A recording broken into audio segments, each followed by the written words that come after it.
Olá, boa noite. Hoje é sexta-feira, dia 3 de outubro de 2014. Está no ar mais um TVU Notícias, aqui pela TV Universitária.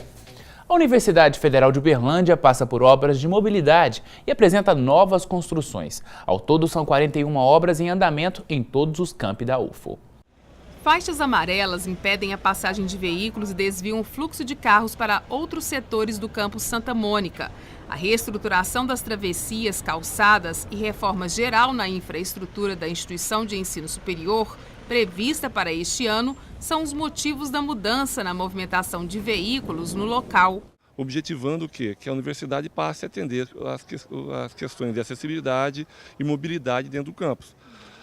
E dentro desse contexto, uma das intervenções seria o recapeamento do eixo Sigismundo-João Naves. Nessa oportunidade, alterar as travessias existentes e colocá-las aí em nível com o calçamento, ou seja, nessa fase nós só fizemos ainda as travessias.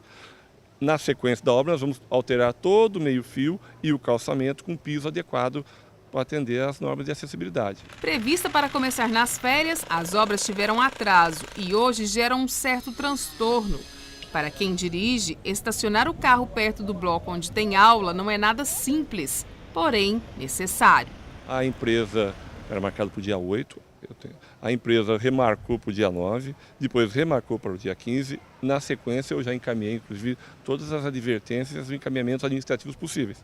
E aí, começou com um relativo atraso isso e infelizmente causou esse transtorno todo no início das aulas, que é razoável a percepção negativa das pessoas. Além do campus Santa Mônica, a reforma se estende a outros campi da universidade. O Moarama, você tem todas as bibliotecas que foram refeitas os telhados, talvez as pessoas não se deem conta disso, o sistema elétrico, já lançamos o sistema para início de licitação do segundo prédio de Monte Carmelo, já está no sistema. O investimento nas obras de infraestrutura da UFO custou mais de 100 milhões de reais. Apesar do transtorno causado pelas reformas, as melhorias são muitas. E o problema temporário tem até data para terminar. O fato é que no dia de hoje, até o dia de hoje, a diretoria de infraestrutura já encaminhou para o processo licitatório o mesmo nível de investimento do ano passado, algo na ordem de 44 milhões, e nós temos aí uma expectativa de até o final do ano, tem um pouco de trabalho ainda,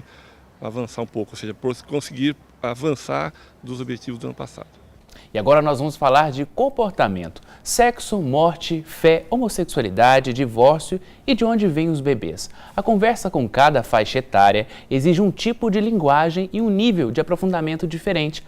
Mas isso pode deixar de ser um tabu? Qual a melhor maneira de orientar os filhos? Para falar sobre este assunto, eu converso agora com a Kátia Beal, que é psicóloga. Kátia, boa noite. Criança é curiosa, né? E como os pais podem sanar essas curiosidades e deixar que essas curiosidades não sejam um tabu para dentro de casa? Verdade, Júnior. Criança realmente é muito curiosa e os pais precisam ter um entendimento de que é importante respeitar a dúvida da criança, é importante inseri-la, né, no contexto familiar, não deixar com que ela perceba que sua dúvida não é importante, depois eu respondo. E também é importante identificar a maturidade, né, como você falou, de cada faixa etária. Cada momento da vida da criança, ela tem um entendimento. Existe um momento em que ela não tem, não é concreto para ela, né? Ela vê como nos desenhos, que caiu, machucou, né? Se espatifou no chão, mas volta sem nenhum arranhão. Aí, a partir de uma certa idade, ela já começa a ver isso com mais, né, de uma maneira mais concreta, que caiu, machucou, né, vai quebrar, não vai voltar como era nos desenhos, então ela passa a ter um entendimento maior.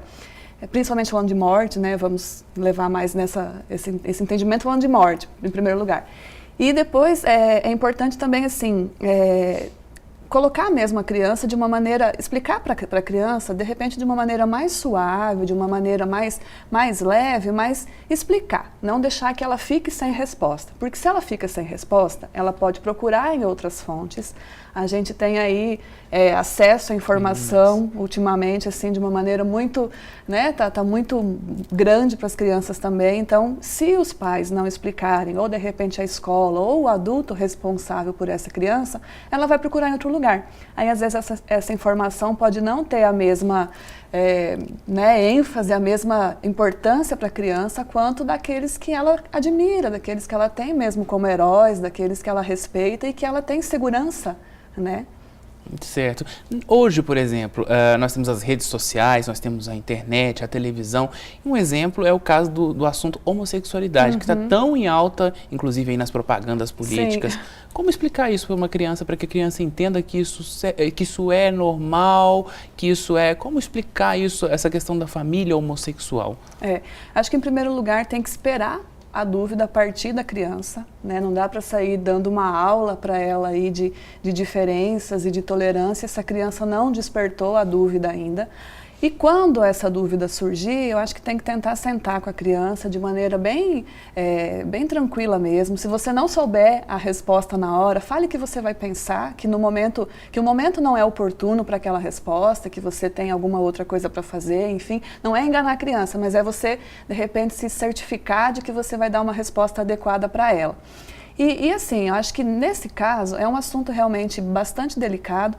As crianças, elas despertam aí muitas dúvidas, mas tem que explicar que existe o amor, que o amor, assim como duas pessoas diferentes, ele pode existir também com duas pessoas do mesmo sexo, né? Mas eu acho que por aí, eu acho que tem que ir explicando conforme a dúvida dela. Não adianta eu pegar, de repente, um livro de sexualidade e explicar como que os heterossexuais namoram, como que os homossexuais namoram, como que eles se relacionam, porque a criança, de repente, não vai estar madura, não vai estar pronta para entender.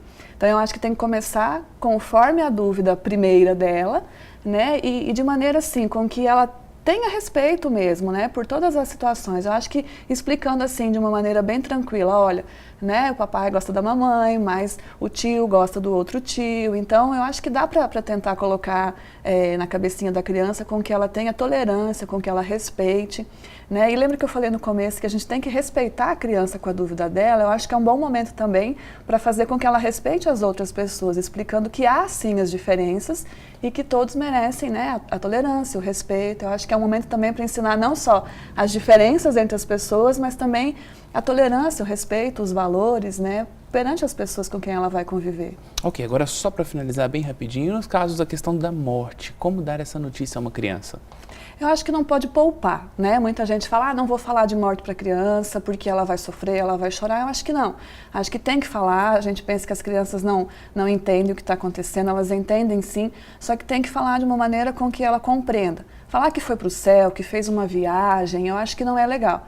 Acho que tem que falar assim, olha, fulano morreu, né, ele estava doente, ou então aconteceu um acidente, mas ele está com outros mortos também, ele está bem lá, né? É importante que a criança perceba que, às vezes, os pais estão tristes e que assim, todo mundo tem sentimentos, né? A criança normalmente vê os pais como heróis e como fortes e não é para chorar e tal, mas eu acho que até isso tem que mostrar para a criança. Falar que realmente foi triste perder alguém que a gente gosta, ou um amiguinho, ou alguém da família, e que é importante passar por essa fase, né? Sentir o luto, sentir a dor é muito importante para que a gente consiga seguir em frente.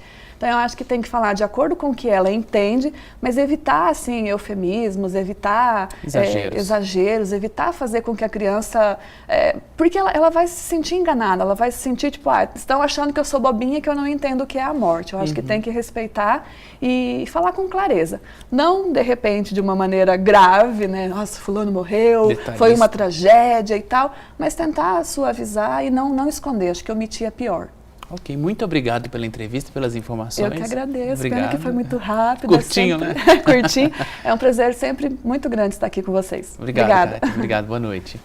Confira agora a previsão do tempo para este sábado. Em Uberlândia faz sol na maior parte do dia e as temperaturas variam entre 13 e 23 graus. Veja como fica o tempo em algumas cidades mineiras. Em Paracatu, o sol aparece na maior parte do dia. À tarde, há previsão de chuva, mínima de 16 e máxima de 27.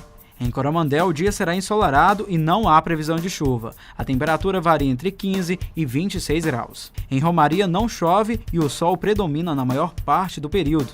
Mínima de 13 e máxima de 27 graus. Sol entre nuvens durante todo o dia em Iturama. Não chove e a temperatura varia entre 13 e 22 graus.